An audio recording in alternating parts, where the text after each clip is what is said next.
When my sister saw me, her smile dropped. "Matt, what are you doing here?" she said, voice tight. I blinked. "It's your birthday. I thought I'd surprise you." She stepped aside, half closing the door behind her. "You should have called," she whispered. "Tonight's not a good night." I stood there, rain hammering my shoulders, fist clenched so tight my nails bit into my palms. The porch light flickered, casting a weak glow over the front door, my sister's door. Inside, I could hear laughter, glasses clinking, the hum of a party in full swing. My boots were caked in mud, my hair plastered to my forehead, and I smelled like wet dog and motor oil. 2 hours I'd driven to get here, through a storm that nearly spun my truck off the road. For her birthday. For family. The door cracked open, and there she was, Lila, my little sister, all dolled up in a glittery dress, her blonde hair swept into some fancy updo.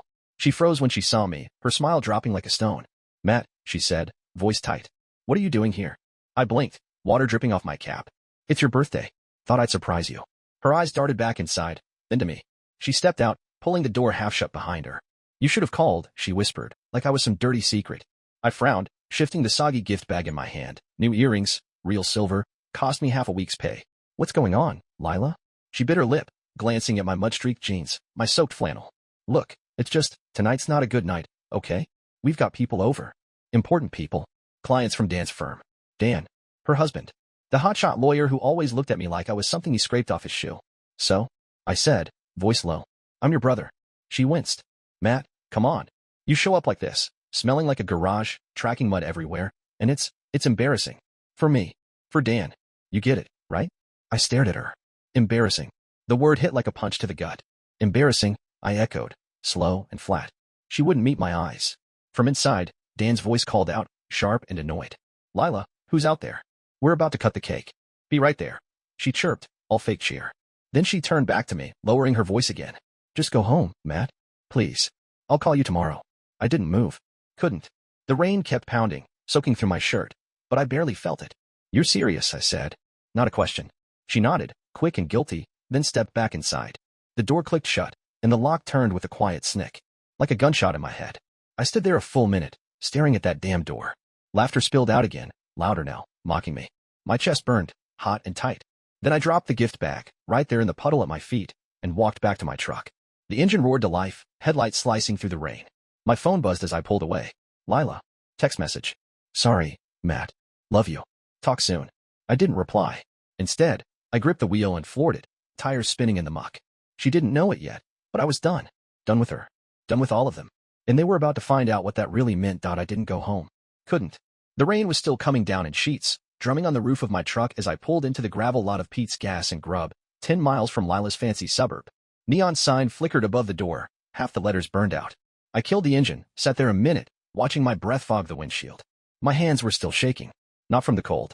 Inside, the place smelled like burnt coffee and stale cigarettes. Pete, the old bastard behind the counter, gave me a nod. "Rough night, Matty?" he rasped, eyeing my drenched clothes. I didn't answer, just grabbed a beer from the cooler and slapped a 5 on the counter. He didn't ask again. I cracked the can open in the parking lot, leaned against my truck, and let the rain mix with the first bitter sip. Lila's words kept looping in my head. Embarrassing. Important people. Go home. Like I was some stray dog she didn't want the neighbors to see. And Dan, God, I could picture him in there, smirking in his press suit, sipping wine with his lawyer buddies. Probably telling them how his wife's brother was some grease-stained nobody. A joke. Here's the thing about Lila and me. Growing up, it wasn't always like this. Back when we were kids, it was us against the world. Mom was a drunk, Dad was gone before I hit 10, and we had nothing but a leaky trailer and each other. I was the big brother, 5 years older, and I took care of her. Skipped school to work odd jobs when the power got shut off. Stole food from the corner store when her stomach growled too loud. She'd follow me around, this scrappy little shadow with tangled hair and a gap-toothed grin, saying, "Maddie, you're my hero." Hero. What a load of crap that turned out to be. She changed when she met Dan. High school dropout to college girl overnight, his money, his rules. Suddenly, she was all about image and networking. I didn't fit the picture anymore. Too rough, too loud, to me. But I kept showing up anyway. Birthdays, holidays, random Tuesdays when I'd swing by with takeout. Kept paying, too. Her car loan when Dan's firm hit a rough patch. The deposit on their house when they just needed a little help. My savings, drained drip by drip, because she'd call me crying, saying, "Matt, you're the only one I can count on." And I did it. Every time. Because deep down, I thought it meant something. That she still saw me as the brother who'd carried her through the shit. Turns out I was wrong. My phone buzzed again. Another text. "Matt, please don't be mad. It's not personal. Not personal." I laughed, short and harsh, and crushed the empty beer can in my fist. Then I pulled up my banking app. See, there's something Lila forgot about, or maybe she never cared to remember. That house she's so proud of? The one with the big windows and the manicured lawn? Utilities are still in my name. Back when they moved in, Dan's credit was trash, too many student loans, and Lila begged me to set it up. Just temporary, she said, all sugary smiles. You're the best, Matt. Temporary. That was 3 years ago. I logged in, found the account tied to their address, 1547, Pineview Lane. Electric, water, gas. All of it under Matt Grayson. My thumb hovered over the screen. One tap, and I could shut it down. All of it. No warning, no mercy. Let them figure out how to throw their fancy parties in the dark. I thought about it. Pictured Lila scrambling to light candles, Dan cursing as his precious clients bailed. The rain picked up, slapping the hood of my truck. My jaw tightened. Screw it. I tapped cancel service, confirmed the request, and watched the screen flash. Shut down effective in 2 hours. 2 hours. Plenty of time for her party to fall apart. I tossed my phone onto the passenger seat and started the engine. Let's see how important those people were when the lights went out. I was halfway home when my phone started blowing up. First it was Lila, 3 missed calls in a row. Then a text. Matt, what the hell? The power just went out. I didn't answer. Kept driving, wipers slashing through the rain, the yellow lines on the road blurring into one long streak. A minute later, Dan's name popped up. Voice message. I hit play, kept it on speaker. Matt, this is ridiculous. Turn the damn power back on. We're in the middle of something here, and you're making us look like idiots. Call me back. Now. His voice, smug, commanding, like he was still the one calling the shots, made my knuckles whiten on the wheel. I deleted it. Another text from Lila. This isn't funny. Please fix this. Fix this. Like I was her personal handyman, not her brother. Not anymore. I pulled into my driveway, gravel crunching under the tires, and cut the engine. My place isn't much. Single-wide trailer, patched roof, a few acres of scrubland I've been meaning to clear. But it's mine. Paid for with my own sweat, wrenching engines at the shop 6 days a week. No handouts, no favors. Unlike some people. Inside, I kicked off my boots, grabbed another beer from the fridge, and sank into the couch. The rain tapped the windows, steady and relentless. I could still see Lila's face on that porch, those guilty eyes, that quick little step back inside. Like I was contagious. My mind drifted to the last time she'd shut me out. Not literal, not like tonight, but close enough. 2 years ago. Thanksgiving. I'd shown up at their place with a pie store-bought, sure, but it was something. Dan's parents were there, some rich couple from the city, all pearls and cufflinks. Lila had pulled me aside before dinner, voice low. Matt, maybe don't mention the shop, okay? Dan's folks, they're particular. Just say you're in mechanics or something. I'd laughed it off then, played along. Sat there quiet while Dan spun stories about his big cases, his big life. Later, his dad asked what I did, and I said, fix cars. He'd smirked, sipped his wine, and changed the subject. Lila didn't look at me the rest of the night. That's when it started, I think. The slow fade. She'd call less. Invite me less. Always some excuse. Busy with Dan, busy with work, busy with their perfect little world. But when the bills piled up, when Dan's investments tanked, who'd she call? Me. Matt, the screw-up. Matt, the backup plan. My phone buzzed again. Lila. I picked up this time, put it on speaker, didn't say a word. Matt. Her voice was shaky, high-pitched. Matt, are you there? The power's out, the heat's off, everyone's leaving. What did you do? I took a slow sip of my beer. What I should have done a long time ago. What's that supposed to mean? She snapped, but I could hear the panic underneath. In the background, Dan was yelling something about incompetent utility companies. I almost laughed. Check the account, Lila, I said, voice flat. Whose name's on it? Silence. Then a sharp inhale. You didn't. Matt, tell me you didn't shut it off. 2 hours ago, I said. Enjoy your party. Matt, this is insane, she shouted. It's pouring outside. It's freezing in here. And Dan's clients, God, you have no idea what you've done. Turn it back on, please. I'm begging you. I leaned back, stared at the ceiling. Funny. You didn't beg when you locked me out in the rain. Guess it only matters when it's your ass on the line. Matt, don't do this, she said, softer now, that old Lila voice creeping in, the one she used when we were kids, when she needed me to fix something. We're family. Yeah, I said. That's what I thought too. Then I hung up. The phone lit up again almost instantly. Dan, Lila, Dan again. I turned it off, tossed it onto the coffee table. Outside, thunder rumbled, low and deep. I pictured them scrambling, Lila in her sparkly dress, Dan in his stupid tie, guests grabbing coats and muttering excuses. No power, no heat, no perfect little night. Good. But there was this ache too. Small, nagging, like a splinter under my skin. I shoved it down with another swig of beer. They'd figure it out. Or they wouldn't. Either way, it wasn't my problem anymore. I woke up to silence. No rain, no wind, just the kind of quiet that presses on your ears after a storm's blown itself out. My trailer was warm, heater humming steady, and for a second, I forgot about last night. Then I saw my phone on the coffee table, screen dark, and it all came crashing back. Lila. Dan. The power. I didn't turn it on. Didn't want to see how many times they'd called, how many voicemails they'd left. Instead, I got up, splashed water on my face, and started coffee. The clock said 7:42 a.m. Saturday. Normally, I'd be at the shop by now, elbow deep in some busted engine, but I'd taken the day off for Lila's birthday. Fat lot of good that did. I was halfway through my first cup when I heard it, tires crunching gravel. Slow, deliberate, like whoever it was didn't want to be here. I stepped to the window, pulled the curtain aside. A black SUV, shiny and out of place against my patchy yard. Door opened, and out stepped Uncle Ray. Ray's my mom's brother, only family I've got left who doesn't treat me like a second-class citizen. Grizzled guy, late 50s, with a limp from a bad fall off a ladder years back. Used to be a welder, now he just tinkers with junk in his garage. He's the one who taught me how to fix cars, back when I was a skinny kid with nowhere else to go. I hadn't seen him in months, not since Mom's funeral. He hobbled up the steps, leaning on his cane, and knocked. Sharp, no nonsense. I opened the door, coffee still in hand. Ray, I said, surprised. What's up? He didn't smile. Just looked at me. I squinted like he was sizing me up. You look like hell, kid, he grunted, brushing past me into the trailer. I shut the door, followed him in. He dropped into my armchair, came propped against his knee, and fixed me with that stare again. Lila called you, I guessed, leaning against the counter. Damn right she did, he said. Woke me up at 3 a.m, crying her eyes out. Said you shut off their power, ruined her big night. Dan got on the line too, yelling about lawsuits. What the hell's going on, Matt? I took a slow sip of coffee, let the question hang. They tell you why I did it? They said you flipped out over nothing, he replied, voice gruff. Said you showed up uninvited, got mad when they couldn't let you in, and pulled some petty stunt to get back at them. That about right? I snorted. Yeah, that's their version. Here's mine. I drove 2 hours in a damn monsoon to see my sister on her birthday. Brought her a gift, too. She took one look at me, wet, muddy, not fancy enough, and told me to get lost. Said I'd embarrass her in front of Dan's crowd. So yeah, I shut off the power. It's in my name, Ray. Has been for years. He didn't blink, just kept staring. You're telling me you've been footing their bills? Electric, water, gas, I said, ticking them off on my fingers. Since they bought that house. Dan's credit was shot. Lila begged me to help. Said it'd be temporary. Guess what? It wasn't. Ray leaned back, rubbed his jaw. Jesus, Matt. Why didn't you say anything? Didn't think I had to? I shot back. You know how they are. Lila's the golden girl, always has been. Mom used to say she'd marry up, get us all out of the gutter. Me? I was just the grunt. The one who kept things running while she chased her fairy tale. He nodded slow, like he was piecing it together. Mom's funeral flashed in my head. Lila sobbing in a black dress that cost more than my rent. Dan shaking hands with Suits. Me standing off to the side in my one decent shirt. Ray had been there too, quiet, watching. He clapped me on the shoulder after, said, "You're the strong one, kid. Don't forget it." Felt good then. Stung now. So what's your plan? He asked, breaking the silence. You gonna leave him in the dark forever? I shrugged. Maybe. Maybe not. Depends if they figure out how to apologize. He huffed a laugh, short and dry.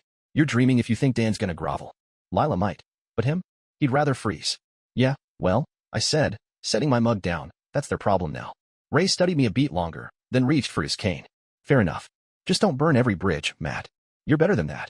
He stood, limped to the door, then paused. Oh, and Lila said to tell you the cake melted. Whatever that means. I smirked despite myself. Good. He shook his head, stepped outside, and was gone. I watched his SUV roll away, dust kicking up behind it. The ache from last night was back, sharper now, gnawing at me.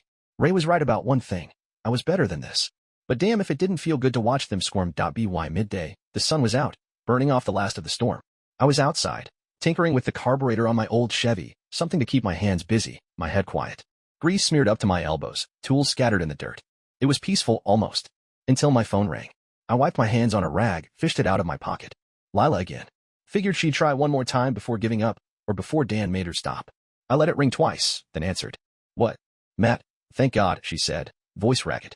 I've been calling all night. Where have you been? Busy, I said, short and clipped. What do you want? She hesitated, like she was picking her words careful.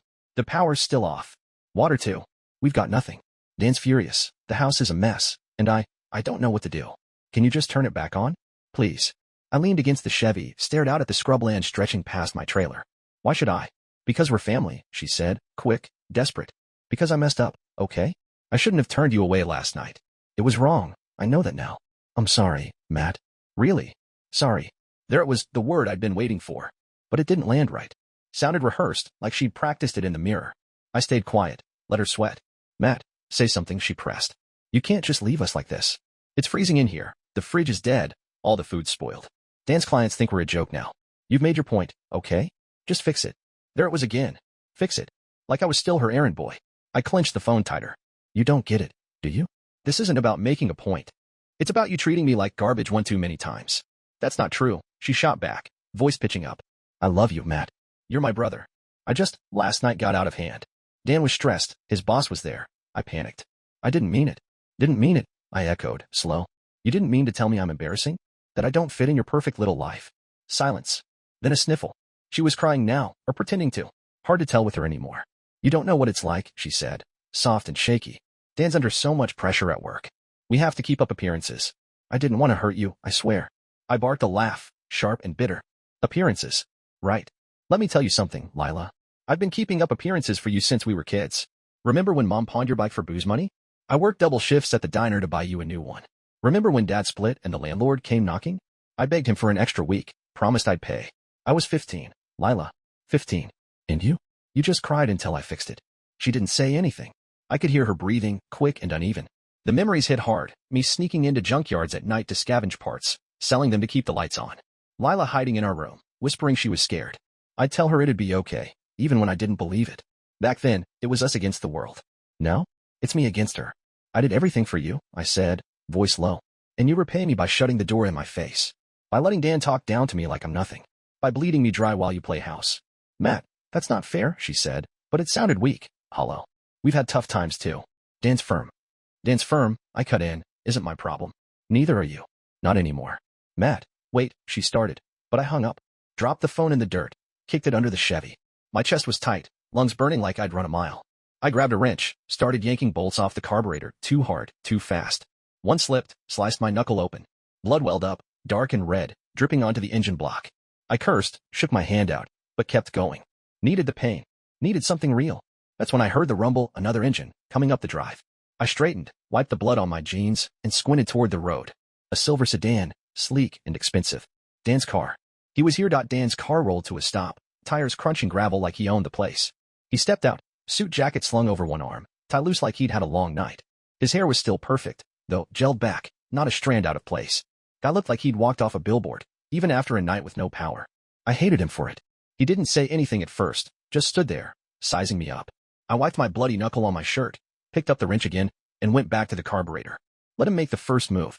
Matt, he finally said, voice smooth, controlled. We need to talk. Talk's cheap, I muttered, twisting a bolt free. Say what you came to say and go. He took a step closer, shoes scuffing the dirt. You're acting like a child. Shutting off the utilities? Over what? Some bruised feelings. Grow up. I stopped, wrench halfway through a turn. Looked at him, really looked. Smug bastard, standing there in his press slacks, acting like I was the one out of line. I set the wrench down slow, stood up straighter. Bruised feelings, I said, voice low. That what Lila told you? She told me you showed up uninvited, got mad when we couldn't fit you in, and threw a tantrum, he said, crossing his arms. Sounds about right. I laughed short, ugly. Uninvited. That's rich. It was her birthday, Dan. I drove 2 hours in a damn storm to be there. She didn't just not fit me in. She told me I'd embarrass you. Said I smelled bad, looked wrong. Locked me out like a stray. His jaw tightened, but he didn't flinch. It was a big night for us. Clients from the firm, people who matter. You barging in covered in mud wouldn't have helped. People who matter, I echoed, stepping toward him. And I don't. He exhaled through his nose, sharp. Don't twist this, Matt. You know what I mean. We've got a life to maintain, responsibilities. You wouldn't get it. Oh, I get it, I said, closing the gap. You've got your fancy house, your fancy job, your fancy friends. And I'm just the dumbass who pays for it all, right? Electric, water, gas, my name, my money. 3 years, Dan. 3 years I've been propping you up while you sneer at me like I'm trash. He blinked, thrown for a second. That was temporary, Lila said. Temporary, I cut in, voice rising. That's what she told me too. Funny how temporary never ends with you two. How many times did I bail you out? Car loan, house deposit, that emergency, when your firm lost that case? I'm done, Dan. Done being your ATM. He squared his shoulders, stepped closer. You think you're some martyr? We didn't ask you to play hero. You offered. Offered. I snapped. Lila begged me, crying on the phone. Said you'd lose everything if I didn't help. And I did it, every damn time, because she's my sister. Because I thought family meant something. But you? You don't give a shit about me. Neither does she. That's not true, he said. But it sounded weak, like he didn't believe it himself. Lila's a wreck over this. She's been up all night, crying, trying to fix it. Good, I said cold. Let her cry. Maybe she'll figure out what it feels like to lose something. His eyes narrowed. You're a real piece of work, you know that? You pull this stunt, ruin our night, and now you're gloating?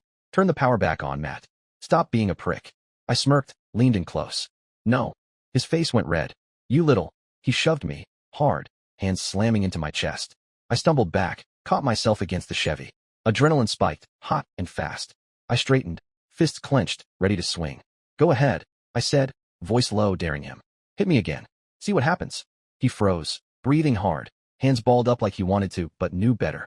You're not worth it. He spat, stepping back. But this isn't over. You'll regret this. Yeah, I said, wiping a smear of grease off my arm. Try me.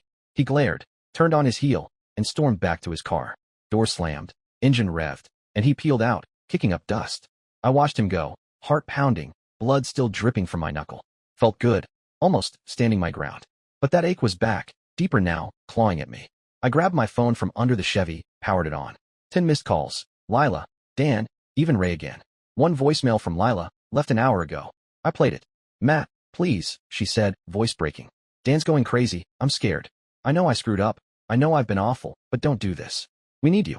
I need you. Call me back. I deleted it. Didn't call back. Instead, I grabbed another beer and sat on the tailgate, staring at the horizon. They needed me. Funny how that only mattered when they were the ones hurting. The sun was dipping low, painting the sky orange over my scrubland. I sat on the tailgate, nursing that beer, replaying Dan's shove, Lila's voicemail, Ray's warning. My knuckle had stopped bleeding, but the cut stung every time I flexed my hand. A bruise was forming on my chest where Dan hit me. Small price to pay for watching him back down. Still, it didn't feel like a win. Not really. I kept thinking about what Ray said. Don't burn every bridge. He wasn't wrong. I'm not built for grudges. Never have been. Back when Mom was alive, she'd screw up, forget to pay rent, blow grocery money on gin, and I'd still drag her home from the bar, make sure she ate. Lila too. All those years I covered for her, I wasn't mad. Just tired. Tired of being the one who always gave, while they took and took. My phone buzzed again. Ray this time. Text. Lila's at my place. Wants to see you. No Dan. Your call. I stared at it, thumb hovering over the screen. Part of me wanted to ignore it, let her stew. But another part, the dumb, soft part, couldn't. Not yet. I texted back. Tell her to come here. Alone. Then I waited. 20 minutes later, her beat-up hatchback rolled up the drive. No Dan, no fancy sedan. Just Lila, looking like hell. Hair messy, no makeup, eyes red and puffy. She climbed out, wrapped in an old hoodie I recognized. Mine, from years back, when she'd crash at my place after fights with Mom. She stopped a few feet away, hands stuffed in the pockets. Matt, she said, voice small. Can we talk? I nodded toward the tailgate. Sit. She hesitated, then climbed up beside me, keeping a gap between us. The silence stretched, heavy, until she finally spoke. I'm so sorry, Matt. For last night, for everything. I didn't mean to hurt you. Yeah, you keep saying that, I said, staring at the horizon. Doesn't change what you did. She flinched. I know. I messed up, big time. I got caught up in Dan's world, his rules. He's obsessed with how things look, and I let it take over. But that's not an excuse. No, I agreed sharp. It's not. She swallowed, looked down at her hands. You were right, about all of it. How I've treated you, how I've leaned on you.